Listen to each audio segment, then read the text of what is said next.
Amrit noni pain oil, ನೋವಿಗೆ ವಿರಾಮ, ದೇಹಕ್ಕೆ ಆರಾಮ.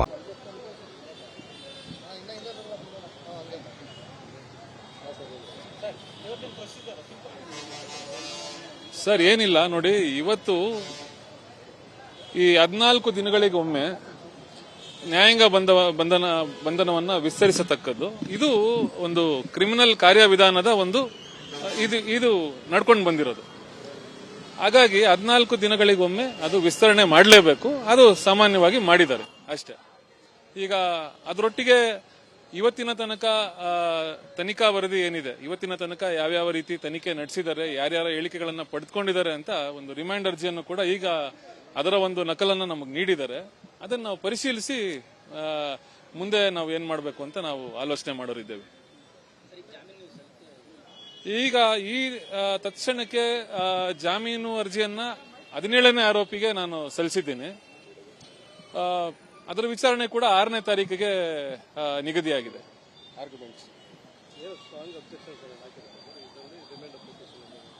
ಅಲ್ಲ, ಈಗ ನೋಡಿ, ಅಭಿಯೋಜನೆಯವರು ತಕರಾರನ್ನ ಸಲ್ಲಿಸಲೇಬೇಕು. ತಕರಾರು ಸಲ್ಲಿಸಿದ್ದಾರೆ. ಅದು ಈಗ ವಾದ ಪ್ರತಿವಾದ 6ನೇ ತಾರೀಕು ಆಗೋದಿದೆ. ಹಾಗಾಗಿ ಅವತ್ತಿನ ದಿನ ಏನಾಗಿದೆ ಅಂತ ನಾನು ತಿಳಿಸ್ಬೋದು ತಮಗೆ. ಇವತ್ತು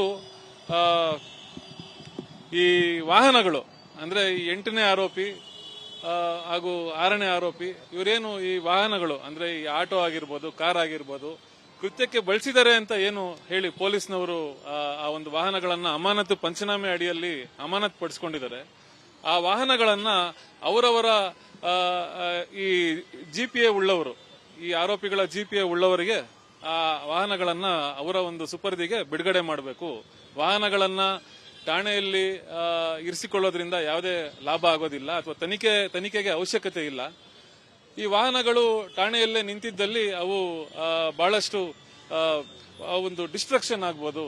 ಅಂದ್ರೆ ಅವು ಬಹಳಷ್ಟು ಅವೇನು ತಾಂತ್ರಿಕವಾಗಿ ಅವುಗಳು ರಿಪೇರಿ ಆಗ್ಬೋದು, ತುಕ್ಕಿಡಿಬಹುದು. ಈ ಕಾರಣಗಳಿಂದ ಆ ವಾಹನಗಳನ್ನ ಆರೋಪಿಗಳ ಜಿಪಿಎ ಹೋಲ್ಡರ್ಸ್ ಯಾರಿದ್ದಾರೆ, ಜಿಪಿಎ ಉಳ್ಳವರಿಗೆ ವಾಹನಗಳನ್ನ ಅವರ ಸುಪರ್ದಿಗೆ ಬಿಡುಗಡೆ ಮಾಡಬೇಕು ಅಂತ ಒಂದು ಅರ್ಜಿಯನ್ನ ಸಲ್ಲಿಸಿದೀವಿ. ಆ ವಿಚಾರಣೆ 10ನೇ ತಾರೀಕಿಗೆ ನಿಗದಿಪಡಿಸಿದ್ದಾರೆ.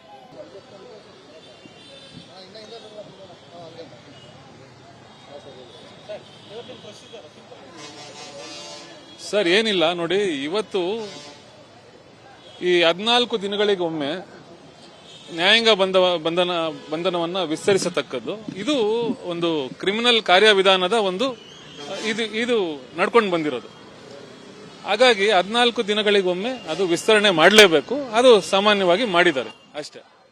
ಈಗ ಅದರೊಟ್ಟಿಗೆ ಇವತ್ತಿನ ತನಕ ತನಿಖಾ ವರದಿ ಏನಿದೆ, ಇವತ್ತಿನ ತನಕ ಯಾವ್ಯಾವ ರೀತಿ ತನಿಖೆ ನಡೆಸಿದ್ದಾರೆ, ಯಾರ್ಯಾರ ಹೇಳಿಕೆಗಳನ್ನ ಪಡೆದುಕೊಂಡಿದ್ದಾರೆ ಅಂತ ಒಂದು ರಿಮೈಂಡ್ ಅರ್ಜಿಯನ್ನು ಕೂಡ ಈಗ ಅದರ ಒಂದು ನಕಲನ್ನು ನಮಗೆ ನೀಡಿದ್ದಾರೆ. ಅದನ್ನು ನಾವು ಪರಿಶೀಲಿಸಿ ಮುಂದೆ ನಾವು ಏನ್ ಮಾಡಬೇಕು ಅಂತ ನಾವು ಆಲೋಚನೆ ಮಾಡೋರಿದ್ದೇವೆ. ಈಗ ಈ ತತ್ಕ್ಷಣಕ್ಕೆ ಜಾಮೀನು ಅರ್ಜಿಯನ್ನ 17ನೇ ಆರೋಪಿಗೆ ನಾನು ಸಲ್ಲಿಸಿದ್ದೀನಿ. ಅದರ ವಿಚಾರಣೆ ಕೂಡ 6ನೇ ತಾರೀಕಿಗೆ ನಿಗದಿಯಾಗಿದೆ.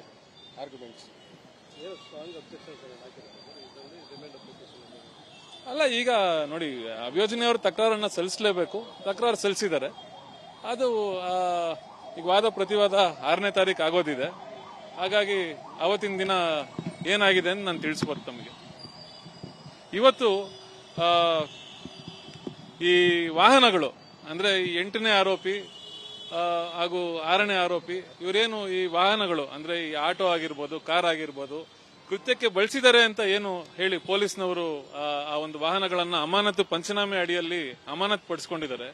ಆ ವಾಹನಗಳನ್ನ ಅವರವರ ಈ ಜಿಪಿಎ ಉಳ್ಳವರು, ಈ ಆರೋಪಿಗಳ ಜಿಪಿಎ ಉಳ್ಳವರಿಗೆ ಆ ವಾಹನಗಳನ್ನ ಅವರ ಒಂದು ಸುಪರ್ದಿಗೆ ಬಿಡುಗಡೆ ಮಾಡಬೇಕು. ವಾಹನಗಳನ್ನ ಠಾಣೆಯಲ್ಲಿ ಇರಿಸಿಕೊಳ್ಳೋದ್ರಿಂದ ಯಾವುದೇ ಲಾಭ ಆಗೋದಿಲ್ಲ ಅಥವಾ ತನಿಖೆಗೆ ಅವಶ್ಯಕತೆ ಇಲ್ಲ. ಈ ವಾಹನಗಳು ಠಾಣೆಯಲ್ಲೇ ನಿಂತಿದ್ದಲ್ಲಿ ಅವು ಬಹಳಷ್ಟು ಒಂದು ಡಿಸ್ಟ್ರಕ್ಷನ್ ಆಗ್ಬೋದು. ಅಂದ್ರೆ ಅವು ಬಹಳಷ್ಟು ಅವೇನು ತಾಂತ್ರಿಕವಾಗಿ ಅವುಗಳು ರಿಪೇರಿ ಆಗ್ಬೋದು, ತುಕ್ಕಿಡಿಬಹುದು. ಈ ಕಾರಣಗಳಿಂದ ಆ ವಾಹನಗಳನ್ನ ಆರೋಪಿಗಳ ಜಿಪಿಎ ಹೋಲ್ಡರ್ಸ್ ಯಾರಿದ್ದಾರೆ, ಜಿಪಿಎ ಉಳ್ಳವರಿಗೆ ವಾಹನಗಳನ್ನ ಅವರ ಸುಪರ್ದಿಗೆ ಬಿಡುಗಡೆ ಮಾಡಬೇಕು ಅಂತ ಒಂದು ಅರ್ಜಿಯನ್ನ ಸಲ್ಲಿಸಿದೀವಿ. ಆ ವಿಚಾರಣೆ 10ನೇ ತಾರೀಕಿಗೆ ನಿಗದಿಪಡಿಸಿದ್ದಾರೆ. ಅನುಕ್ಷಣದ ಸುದ್ದಿಗಳಿಗಾಗಿ ವಿಸ್ತಾರ ನ್ಯೂಸ್ ಯೂಟ್ಯೂಬ್ ಚಾನೆಲ್ ಸಬ್ಸ್ಕ್ರೈಬ್ ಮಾಡಿ. ಹೊಸ ಸುದ್ದಿಗಳ ನೋಟಿಫಿಕೇಶನ್ಗಾಗಿ ಬೆಲ್ ಐಕಾನ್ ಕ್ಲಿಕ್ ಮಾಡಿ. ಲೇಟೆಸ್ಟ್ ಅಪ್ಡೇಟ್ಸ್ಗಾಗಿ www.vistaranews.com ವೆಬ್ಸೈಟ್ಗೆ ವಿಸಿಟ್ ಮಾಡಿ. ಅಂಗೈಯಲ್ಲೇ ಜಗತ್ತಿನ ಸುದ್ದಿ ತಿಳಿಯಲು ವಿಸ್ತಾರ ನ್ಯೂಸ್ ಕನ್ನಡ ಆಪ್ ಡೌನ್ಲೋಡ್ ಮಾಡಿ.